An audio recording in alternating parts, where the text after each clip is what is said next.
नमस्ते बच्चों। बाल गोविंद भगत का यह लेसन जिसके लेखक हैं राम वृक्ष बेनीपुरी। अब यहाँ पर राम वृक्ष बेनीपुरी एक बाल गोविंद भगत के बारे में कहना चाह रहे हैं। यह एक हकीकत घटना है जो राम वृक्ष बेनीपुरी ने ये देखा है, ये पूरी उनके आंखों देखा स्थिति है। और यहाँ पर बहुत ही सुंदर तरीके से ये काफ़ी वर्णन किया गया है। इसमें रामवृक्ष बेनीपुरी ने पूरे बाल गोविंद भगत के बारे में कहा है। बाल गोविंद भगत एक ग्रामीण व्यक्ति थे, किसान थे और वो भगत थे, भगवान के भक्त थे। तो उनके बारे में ये यहाँ पर कहा गया है। रामवृक्ष बेनीपुरी का जन्म बिहार में हुआ था और यहाँ पर उन्होंने भगत के बारे में स्थिति बताई कि भगत कैसे थे। बाल गोविंद भगत, उनकी पूरी स्थिति यहाँ पर बताई गई है। भगत काफ़ी भगवान के काफ़ी भक्त थे, भगवान में काफ़ी आस्था रखने वाले थे और उनके बारे में यहाँ पर बहुत सारी बातें यहाँ पर बताई गई है जो अपन पर डे वाइज इसको पार्ट में इस पूरे लेसन को एंड करेंगे। यहाँ पर कहा गया इसमें सबसे पहले अपन यहाँ पर दर्शाएंगे कि बाल गोविंद भगत जो है, यहाँ पर ये पूरे लेसन है बाल गोविंद भगत जो है। तो कैसे स्टार्ट में पहले ये दिया गया कि वो कैसे किस प्रकार से वो थे। मतलब जैसे कि बाल गोविंद भगत मंजुले कद के थे। मंजुले कद मतलब होता है मध्यम कद के थे, गोरे थे, चिट्टे आदमी थे, गोरे थे, एकदम थोड़े व्यवस्थित, स्वास्थ्य ठीक था उनका, चिट्टे मतलब स्वास्थ्य ठीक था। 60 से ऊपर के ही होंगे वो। उनकी कंडीशन स्थिति देखकर ऐसा लगता था रामवृक्ष बेनीपुरी जो लेखक है उनको के 60 से ऊपर होंगे। और फिर बाल पक गए थे, उनके बाल पक गए थे मतलब बाल उनके सफ़ेद हो गए थे। दाढ़ी थी वो उनकी लंबी दाढ़ी थी उनकी। और यहाँ जटाजूट तो नहीं दे रखते थे, एकदम जटाजूट लंबी, ज़्यादा लंबी नहीं रखते थे, थोड़ी सी लंबी रखते थे। किंतु हमेशा उनका चेहरा सफ़ेद बालों से तो जगमग किए रहता था। सफ़ेद बाल थे उनके, इसलिए चेहरा उनका चकमक जगमग रहता था। कपड़े बिल्कुल कम पहनते थे। कम कहने का अर्थ यहाँ पर यह है कि कमर में एक लंगोटी तक पहनते थे, जो घुटनों के थोड़े से बाद तक, घुटनों के लगभग तक यहाँ पर ही पहनते थे, जो लंगोटी टाइप पहनते थे वो। और ऐसे एक धोती पहनते थे उस प्रकार की। और दूसरी बात है कि सिर पर फिर वो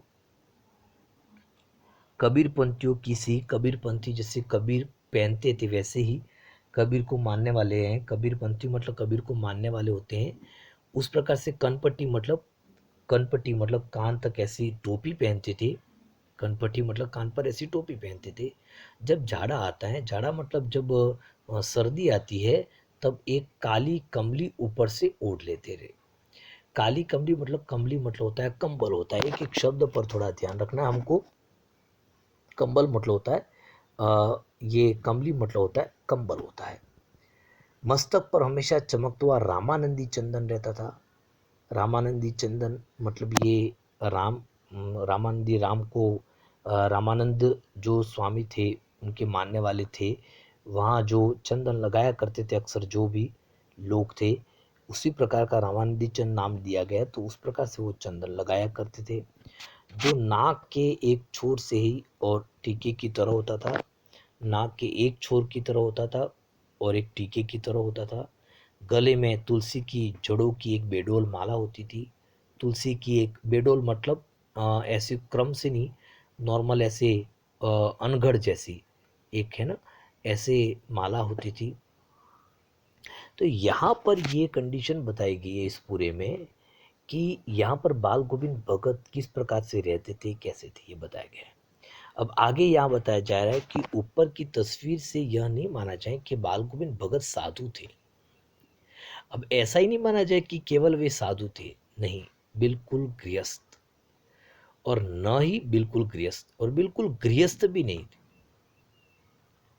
उनकी गृहिणी की तो मुझे याद नहीं, ऐसा लेखक कह रहे हैं। लेखक की आंखों देखा हाल है और ये पूरी वास्तविक स्थिति है और ये वास्तव में प्रेरणादायक है ये पूरी कहानी। उनके बेटे और पतोहू को तो मैंने देखा था। बेटे और पतोहू मतलब बेटे की पत्नी, पतोहू मतलब होता है बेटे की पत्नी को लेखक ने देखा था। बेटे को और बेटे की पत्नी, पतोहू मतलब बेटे की पत्नी को, जिसे पुत्र वधू भी कहते हैं, पतोहू पुत्र वधू ऐसा भी कहते हैं। लेखक ने इन दोनों को तो देखा था और भगत को देखा था। खेती बाड़ी भी थी उनकी, एक अच्छा साफ सुथरा मकान भी था। किंतु खेती बाड़ी करते, परिवार भी रखते भी, बाल गोविंद भगत साधु थे, लेकिन साधु की भाषा परिभाषा में खरे उतरने वाले थे।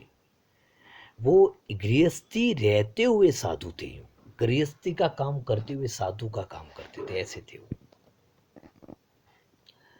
और अब नेक्स्ट में यहाँ पर ये बताया गया पूरा, तो गृहस्थी करते हुए वो साधु थे यहाँ पर पूरे, और साधु के परिभाषा में खरे उतरने वाले। कहने का अर्थ है कहने का अर्थ है कि साधु की परिभाषा में खरे उतरने वाले मतलब ये कि साधु जैसा ही व्यवहार रखते थे। कबीर को साहब मानते थे वो। कबीर जो थे, कबीर, आप कबीर मतलब कबीर संत है यहाँ पर, उसको साहब मानते थे। साहब मतलब मालिक, ईश्वर जैसा मानते थे, अपना गुरु अपना ईश्वर मानते थे। उन्हीं के गीतों को गाते रहते थे वो, उन्हीं के आदेशों पर चलते थे। उनके जो भजन गीत थे वो गाते रहते थे, दिन में, सुबह में, रात में।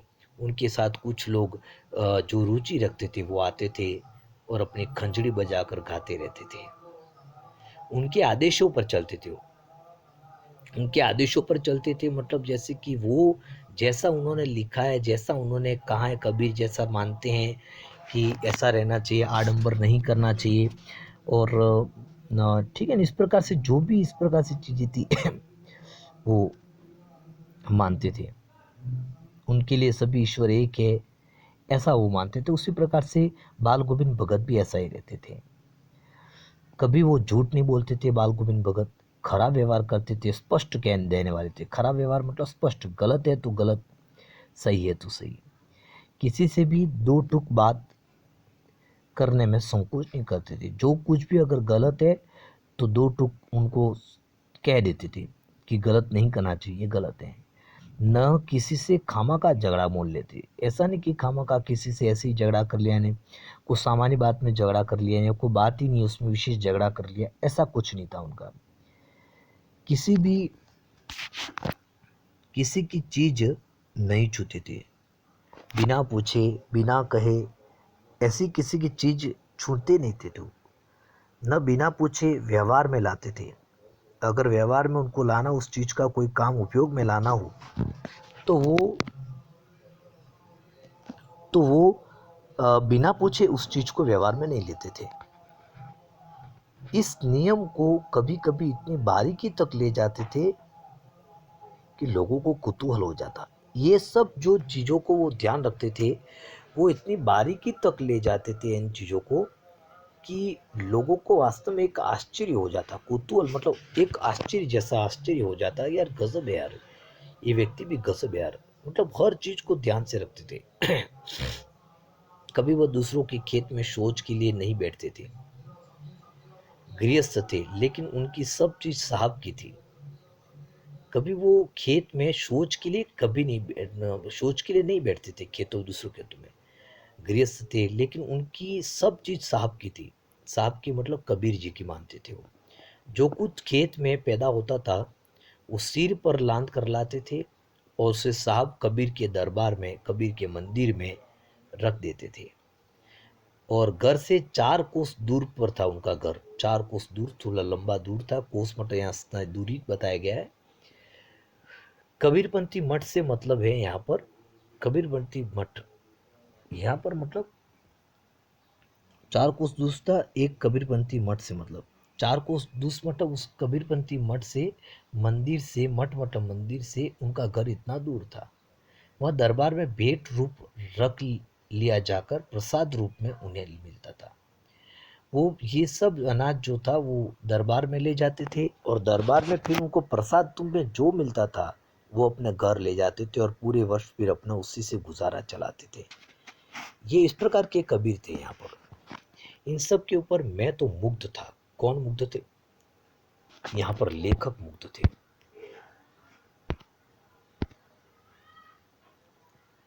मैं तो मुग्ध था, मतलब लेखक यहाँ पर काफी मुग्ध थे इन सब बातों में। और उनके मधुर गान पर, मधुर जो गीत गाते थे, जो सदा सर्वदा ही सुनने मिलते थे, अधिकतर वो वही गीत गाते रहते थे। कबीर के भी सीधे साधे पद थे जो उनके कंठ से निकलकर सजीव उठते थे। तो इनके ऊपर मैं तो मुग्ध था, काफ़ी ये मुग्ध थे, उनके गीतों पर मुग्ध थे। इस प्रकार से मधुर गान जो किया करते, जो सदा सदा सर्वदा सुनते रहते थे। कबीर के ये सीधे साधे जो पद थे, कबीर के पद भी ऐसा, कबीर के जो सीधे साधे पद है वो माना जाता है, उसमें काफ़ी फेमस भी हैं। कबीरा यहाँ जगत ऐसे, जो भी आपने सुना भी होगा, 9th में भी बच्चों ने पढ़ा होगा। जो उनके कंठ से निकलकर सजीव, मतलब कॉपी काफ़ी अच्छे लगते थे। तो यहाँ तक ये पूरा इसमें बताया गया है कि ये जो पहले में यहाँ पर जो बताया गया है वो कबीर कबाल गोविंद भगत कैसे रहते थे, ये कबीर की तरह थे, वो कबीर की तरह रहते थे। और यहाँ पर ये इसमें बताया गया कि वो केवल गृहस्थी नहीं थे, मतलब साधु ही नहीं थे, गृहस्थी भी थे। गृहस्थी रहते हुए साधु जैसा व्यवहार रखते थे। और यहाँ पर ये बताया गया उनके कैरेक्टर के बारे में, वो कैसे थे, कैसा व्यवहार था उनका, ये है। और यहाँ पर लेखक ने अपनी ओर से बताया था कि इन सब बातों पर मैं मुग्ध था, क्योंकि भगवान की भक्ति करना भी कठिन है। सुबह उठ जाते थे, खूब जल्दी उठते थे, नियम उनके कितने भी लंबे टाइम हो चुका था, उम्र 60 से ऊपर हो चुकी थी, लेकिन फिर भी वो अपने नियम को नहीं तोड़ते थे, अच्छा व्यवहार करते थे, भगवान की भक्ति नहीं छोड़ते थे, गृहस्थी संभालते थे। ये सब उनके व्यवहार में था। लेकिन और कुछ समय बाद और भी विशेष खास बातें इसमें जो इम्पोर्टेंट यहाँ पर कहा गया है, जो अपन कल पढ़ेंगे इसके बारे में, जो काफ़ी बहुत ही अच्छी चीज़ें हैं यहाँ पर। धन्यवाद।